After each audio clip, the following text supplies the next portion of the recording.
할렐루야. 반갑습니다. 제 얼굴을 궁금해 하시는 분들이 많아서 잠깐 얼굴을 좀 보여드리겠습니다. 잘생긴 얼굴은 아닌데요. 할렐루야. 부족한 종에게 기회를 주셔서 이렇게 귀한 성도님들 앞에서 말씀을 전할 수 있는 기회를 주신 것 감사합니다. 말씀은 다시 쓰도록 하겠습니다. 우리 말씀을 듣기 전에 우리 앞뒤 옆으로 반갑게 인사하시면 좋겠습니다. 이렇게 인사하시면 좋겠는데요. 사랑합니다. 축복합니다. 은혜 많이 받읍시다. 이렇게 인사할까요? 사랑합니다. 축복합니다. 은혜 많이 받읍시다. 감사합니다.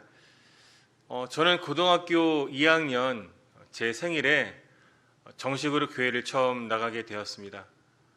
하나님 은혜를 아주 진하게 받았고요. 부모님과 가족들을 전도했습니다. 그리고 말씀을 전하는 목사가 되기로 이제 소원했고요. 그리고 제 생일날 저는 목사 안수를 받았습니다. 흔치 않은 경험이죠. 목사가 되고 나서 제가 하는 일 중에 힘든 일 중에 하나는 병원에 가서 우리 성도님들을 위로하는 것입니다. 병원에 가는 것 자체가 어려운 일은 아니죠. 그리고 기도하는 것도 어려운 일은 사실 아닙니다. 하지만 이해할 수 없는 이런 이유로 고통당하는 분들을 보면서 제 가슴에 물음표를 지니고 있을 때 어떻게 기도를 해야 될까 속으로 막막할 때가 있습니다. 그럴 때면 하나님께서 우리가 어떻게 할 수 없는 그 아픈 성도님들의 마음을 깊이 위로해 주시기를 간절히 기도할 뿐이죠. 오늘도 알 수 없는 이유로 인해서 병으로 고통당하는 한 가정의 이야기가 나옵니다. 바로 베드로의 가정이죠. 하지만 예수님께서 그 고통의 현장 가운데 찾아오셨고 그 고통으로부터 건져 주셨습니다.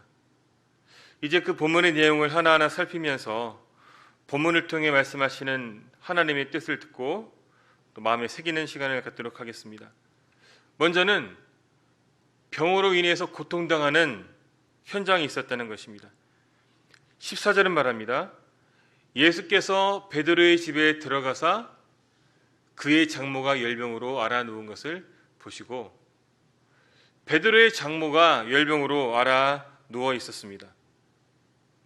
여러분, 천주교 신부들은 결혼하지 않고 혼자 살지 않습니까? 그리고 천주교에서는 이 베드로를 초대 교황으로 인정합니다. 근데 베드로가 결혼했었다는 걸 여러분 아시나요?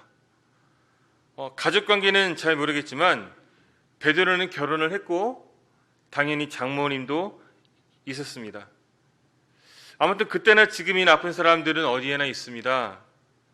그런데도 힘들어 보이는 건 지금 베드로의 장모가 열병에 걸렸는데 혼자 자기 몸 관리를 못하니까 사위인 베드로의 집에 앓아 누워있다라는 것입니다. 저는 동생이 둘 있습니다. 가운데 여동생이 저보다 먼저 결혼을 해서 조카를 낳았습니다. 그러니 산후조리를 친정에서 했습니다. 몸은 힘들지만 오랜만에 엄마가 해주는 밥을 먹으니까 얼마나 좋겠어요.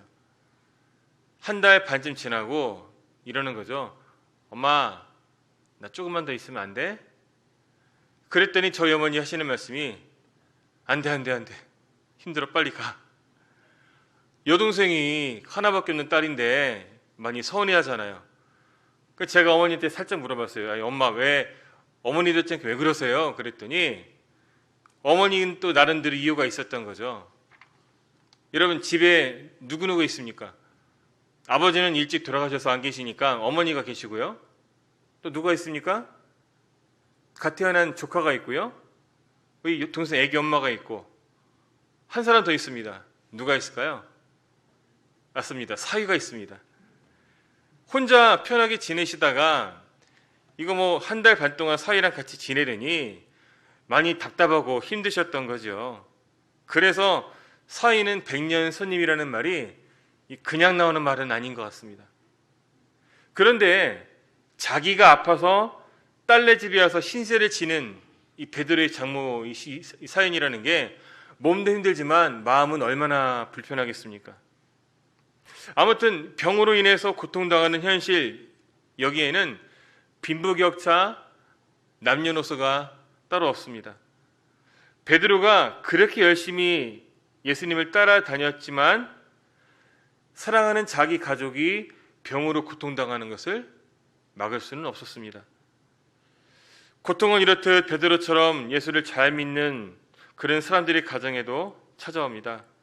그래서 아무리 열심히 기도를 하고 아무리 열심히 충성을 해도 얼마든지 사업이 실패할 수 있고 얼마든지 자녀가 속썩이고 진하게 실패할 수 있고 믿었던 사람에게 배신당할 수도 있고 베드로의 장모처럼 아파서 알아 누울 수도 있고 또 마음의 상처를 입을 수도 있는 것이죠.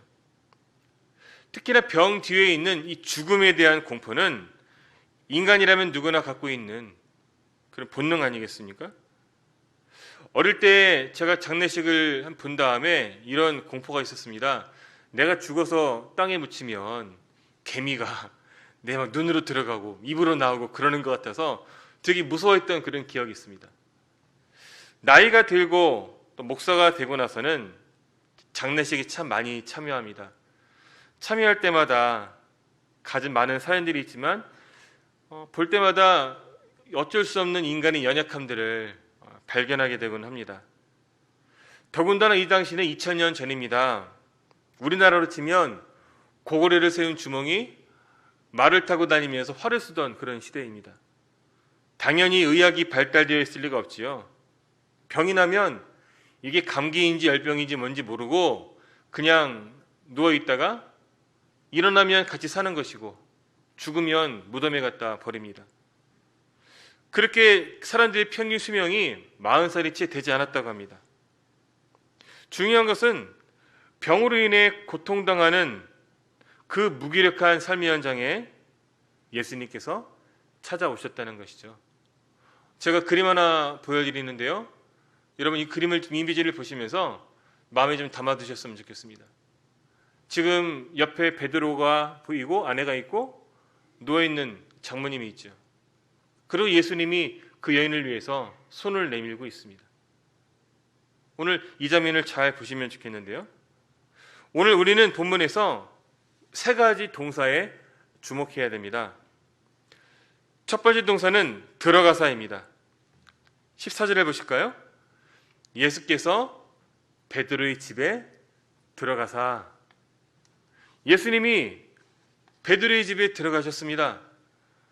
장모님이 먼저 병에 걸렸고 베드로가 장모님의 병을 고치기 위해서 예수님을 청해 모셨는지 아니면 그저 예수님을 대접하기 위해서 자기 집으로 모셨는데 마침 장모님이 아파서 사위인 베드로의 집에 와서 누워 있었던 것인지는 알 수 없습니다.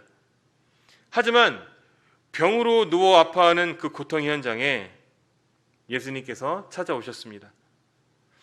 열병으로 앓아 누워있는 이 베드로의 장모를 찾아주신 예수님께서 오늘 이 예배의 자리를 찾아주시고 예배드리는 여러분을 만나주시기를 바랍니다. 두 번째 중요한 동사는 보시고입니다. 다시 14절 예수께서 베드로의 집에 들어가사 그의 장모가 열병으로 앓아 누운 것을 보시고, 여기서 보신다는 말은 그냥 차를 타고 지나가면서 훅 스쳐 지나가는 그런 본다는 게 아닙니다. 뚫어져라 한 사람이 한 사람을 집중해서 바라본다는 것이죠. 성경은 말합니다. 사람은 외모를 보지만 하나님은 중심을 보신다고요. 의사들은 기계를 가지고 병이 얼마나 중한지 약한지를 봅니다. 이 베드로 장모의 딸과 가족들은 이 여인이 어머니가 어떻게 말하는지 얼굴빛을 보면서 좀 괜찮은지 판단할 뿐이죠. 이 환자가 딸과 가족들이 걱정할까 봐 말로는 괜찮아 괜찮아 이러지 않았겠습니까? 하지만 그 속은 얼마나 무서웠겠어요. 아파하며 두려워하는 베드로의 장모를 사랑의 눈으로 묵묵히 바라보시는 그 예수님께서 오늘 우리가 처한 환경과 우리가 당하고 있는 고통, 아무에게도 말할 수 없는 여러분 마음 깊은 것까지 바라봐 주시는 은혜가 있기를 바랍니다. 제가 아버지가 일찍 돌아가셨다고 말씀드렸잖아요. 저희 아버지는 제가 고등학교 1학년 때 나이 46, 비교적 젊은 나이에 뇌출혈로 쓰러지셨습니다. 그렇게 있다가 6년 정도 계시다가 제가 제대한 직후에 돌아가셨는데요. 제가 지금도 기억하는 아버지의 모습이 있습니다. 수술을 받고 병원에 입원해 있는데 평일에는 어머니가 또 장사하면서 저희를 돌보면서 병관하느라 힘드시잖아요. 주말에는 큰아들인 제가 그래도 보호자 노릇을 했습니다. 근데 병실이 지금도 그렇지만 침대도 그렇고 씻는 것도 그렇고 보호자가 지내기엔 참 불편하지 않습니까? 그래서 제가 들어갔는데 아버지가 잘 때가 되니까 지금 자기 몸도 잘 못 가누시는 양반이 일어나서 저를 침대로 눕히시는 거예요. 그러니까 우리 아들 힘들다 이거죠. 그리고 당신은 그냥 그 보조 침대에 그냥 누워버리는 겁니다. 간호사가 와서 이러면 안 되신다고 해도 그 소용이 없더라고요. 그게 아버지 아니겠습니까? 아마 여기 계신 여러분들도 아마 같은 마음일 거라고 생각합니다. 그러나 그걸로 끝이었습니다. 나중에 결국 돌아가셨으니까요. 여기 있는 부모들 중에 자기 자녀를 대신해서 아파해 줄 수 있는 분이 계십니까? 물론 마음은 당연히 나는 기꺼이 죽을 수도 있어. 마음은 그렇다 하더라도 실제로 죽거나 대신해서 아플 수 있는 수는 없습니다. 병건호는 정성을 다해 줄 수 있지만 대신 아파할 수는 없습니다. 당연히 자식이 부모를 대신해서 죽어줄 수도 없겠죠. 그저 바라볼 수밖에 없는 것. 그것이 연약한 인간의 몸을 입고 태어난 우리들의 한계라는 것입니다. 그러나 우리 예수님은 우리가 보는 것처럼 그렇게 무력하게 바라보는 것으로 그치지 않았습니다. 우리가 주목해야 될 세 번째 동사는 만지시고입니다. 15절 그의 손을 만지시니 예수님께서 베드로의 집에 들어가시는데 거기에 베드로의 장모가 열병으로 앓아 누워있는 것을 보셨죠. 학자들은 이 질병이 아마도 말라리아 내지는 장티푸스일 것이라고 말합니다. 그런데 문제는 당시 랍비들의 율법에서 사람들이 일단 열병에 걸리면 그 사람은 부정하다고 해서 격리를 시킵니다. 그 사람과의 접촉을 철저하게 금지하고 있습니다. 만지지도 말라는 거죠. 이렇게 부정한 사람에게는 손도 대지 못하게 하는 엄격한 규율이 있었는데도 불구하고 우리 예수님은 이 열병에 걸려 누워있는 이 불쌍한 여인을 당신의 따뜻한 손으로 만져주셨습니다. 그렇습니다. 우리 예수님은 고통 가운데 있는 사람을 결코 외면하지 않으십니다. 그리고 그들이 유대인이든 이방인이든 혹은 남자든 여자든 노인이든 어린아이든 치유의 대상을 차별하지도 않으셨습니다. 오늘 이 시간 예수님께서 여러분의 마음속의 고통을, 연약한 육신을, 여러분이 처해 있는 삶의 척박한 환경을 만져주시기를 바랍니다. 또 부모임으로 어쩔 수 없는 여러분의 자녀들, 그들의 영혼도 사랑의 손길로 만져주시는 은혜가 있기를 바랍니다. 이렇게 예수님이 들어가서 보시고 만져주셨더니 어떻게 되었는가? 15절에는 결과가 나오는데요. 결과도 세 가지입니다. 첫 번째 결과는 열병이 떠나갔습니다. 다시 15절 볼까요? 그의 손을 만지시니 열병이 떠나갔습니다. 여인을 그토록 고통스러워하게 했던 열병이 떠나갑니다.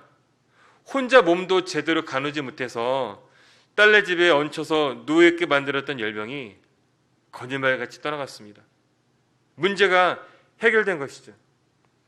두 번째 결과, 다시 15절, 그의 손을 만지시니 여인이 열병이 떠나가고 여인이 일어났습니다. 힘없이 병상에 누워있던 여인이 거짓말같이 자리에서 벌떡하고 일어났습니다. 여러분, 이것은 실제적인 사건입니다. 내가 위로받았다, 그냥 마음이 편해졌다, 이런 게 아니에요. 실제적으로 일어났다는 거예요. 이런 실제적인 회복의 역사가 여러분의 연약한 육신과 삶의 환경 가운데 그대로 임하기를 바랍니다. 더 중요한 것이 있습니다. 세 번째 결과인데요. 어떻게 됩니까? 다시 15절을 볼까요? 그의 손을 만지시니 열병이 떠나가고 여인이 일어났는데 어떻게 돼요? 예수님께 수종들더라. 그러니까 이 여인은 병이 낫자마자 예수님을 섬기기 시작합니다. 오랫동안 누워있으면 몸 힘들잖아요. 그런데 상관없다는 거죠. 너무 기쁘니까 즉시 봉사하기 시작하는 것입니다. 이 15절을 같은 사건을 기록하고 있는 마가복음과 누가복음에서는 이 여인이 그들에게 수종들었다라고 말합니다. 다시 말하면 예수님뿐만 아니라 그와 함께 있던 다른 제자들까지도, 함께 있던 모든 사람들을 섬겼다는 말입니다. 여기에서 우리는 신앙인의 중요한 자세를 배우게 됩니다. 건강을 회복하는 것 중요합니다. 하지만 더 중요한 건 그 회복된 건강을 가지고 내가 어떻게 살아가느냐 하는 것입니다. 만일 회복된 건강으로 다시 죄만 짓는다면 차라리 낫지 않고 그대로 병들어 있는 것이 그 사람의 영혼을 위해서 차라리 나을 수 있습니다. 중요한 것은 그 기적 이후에 은혜를 받은 다음에 내가 어떻게 살아가느냐 하는 것입니다. 여러분 한번 따라해 보실까요? 그 다음이 중요하다. 한 번 더 따라해 볼까요? 그 다음이 중요하다. 그렇습니다. 그 다음이 중요합니다. 죄를 졌으면 그 다음이 중요하죠. 회개하면 됩니다. 은혜를 받았으면 그 다음이 중요합니다. 은혜 받은 만큼 충성 봉사하면 되는 것이죠. 뭐든지 그 다음이 중요합니다. 말씀을 준비하면서 이 베드로의 장모에 대해서 깊이 생각을 해봤습니다. 어떤 여인이었을까? 어떤 삶을 살았을까? 병에 걸리기 전엔 어떤 상태였을까? 어쩌면 그녀는 예수님을 원망하며 살았을지 모르겠다 하는 생각을 해봤습니다. 생각해보면 예수님은 자기가 가장 사랑하는 딸에게서 남편 이 사위 베드로를 빼앗아간 장본인이지 않습니까? 베드로가 예수님 만나고 그 다음에 어떻게 합니까? 배와 그물을 다 버려두고 예수님을 따라갔습니다. 베드로야 자기가 예수님 좋아서 따라가니까 무슨 상관이겠어요. 월급을 얼마나 받았는지 모르겠지만, 아니, 베드로가 예수님 따라간 다음에 고기는 누가 잡아요? 돈은 누가 벌어요? 남편이 가게를 편개치고 직업을 버리고 떠나버린 삶의 현장에 이 덩그러니 남겨진 이 아내는 얼마나 힘들었을까? 베드로가 예수님의 수제자였고 초대교회에서도 상당히 중요한 인물이었지 않습니까? 그런데 성경에 베드로의 장모에 대한 언급은 있지만 베드로의 아내에 대한 언급이 전혀 없는 걸 보면 어쩌면 베드로의 아내가 예수님을 별로 좋아하지 않았던 게 아닐까, 그런 생각도 좀 들었습니다. 그리고 예수님을 따라다닌다고 해서 가족을 버린 사위를 대신해서 졸지의 가장이 돼서 고생하는 딸을 보며 이 베드로의 장모 역시 사위와 예수님을 원망하진 않았을까, 그렇게 생각을 해봤습니다.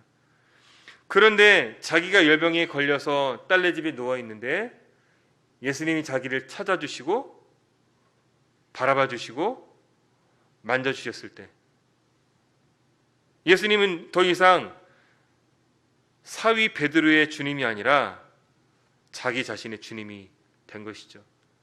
결과적으로 그 열병은 그녀에게 저주가 아니라 축복이었습니다.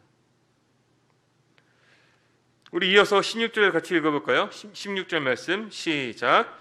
저물매 사람들이 귀신 들린 자를 많이 데리고 예수께 오거늘 예수께서 말씀으로 귀신들을 쫓아내시고 병든 자들을 다 고치시니. 날이 저물었습니다. 예수님도 이제 고단한 하루 일과를 마치고 안식하셔야 할 때가 됐습니다. 근데 사람들이 계속 밀려드는 거예요. 예수님은 도움을 구하러 찾아오는 자들을 외면하지 않으셨습니다.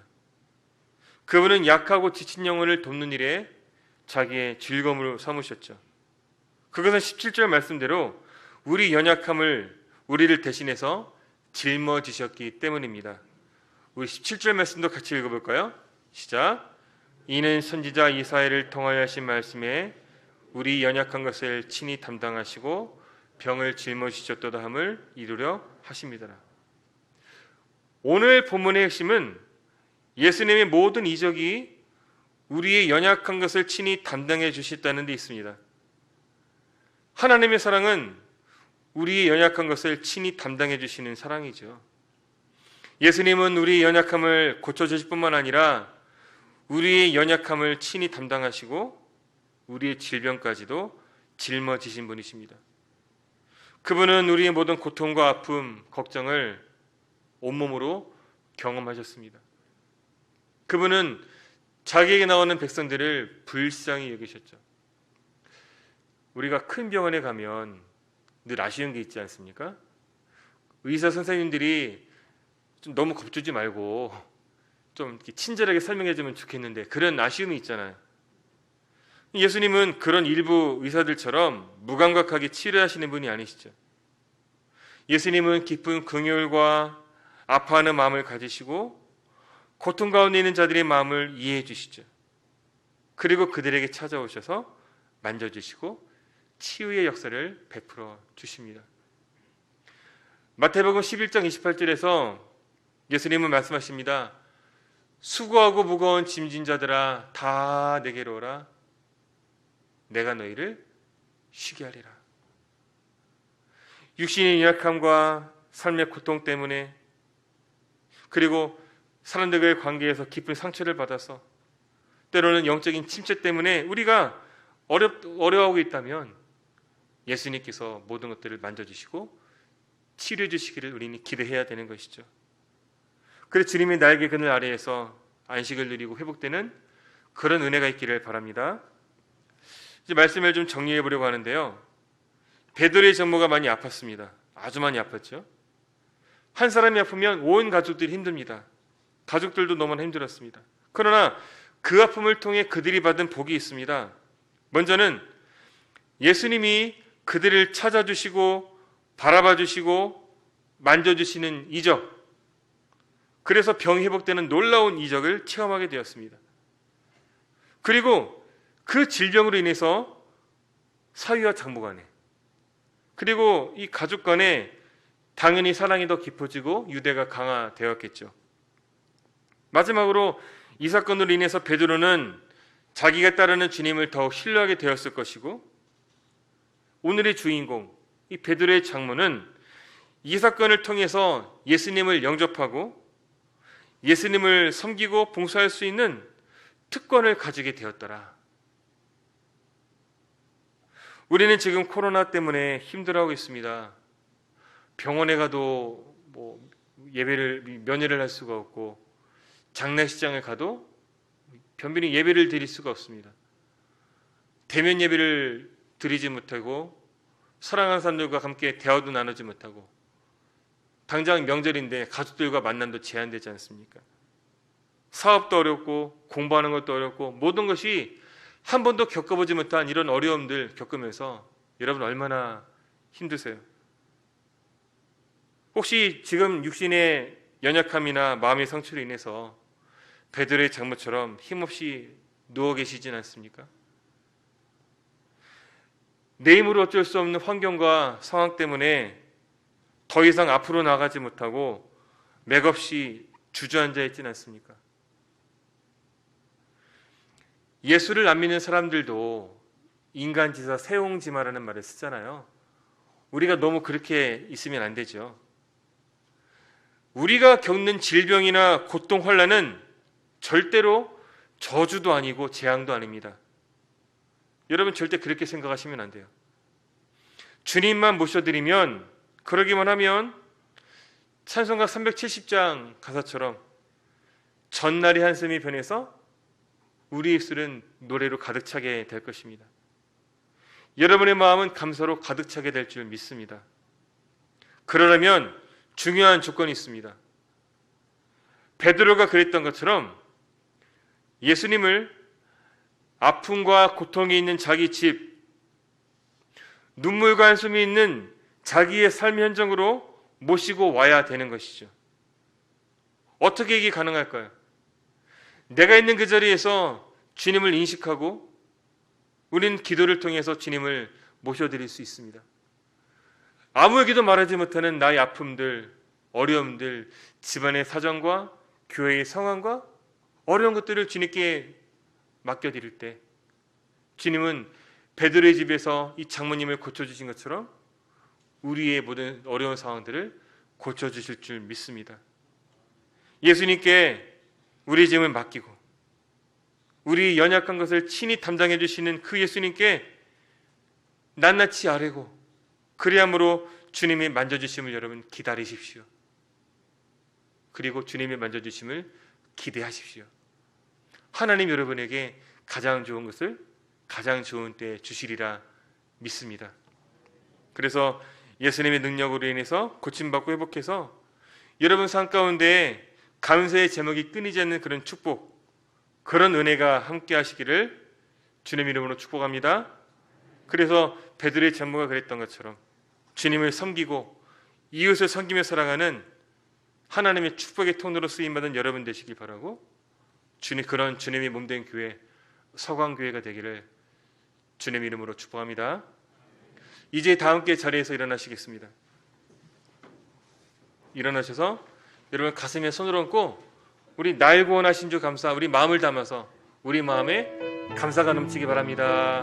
마음에 손을 담아서 같이 찬양합니다.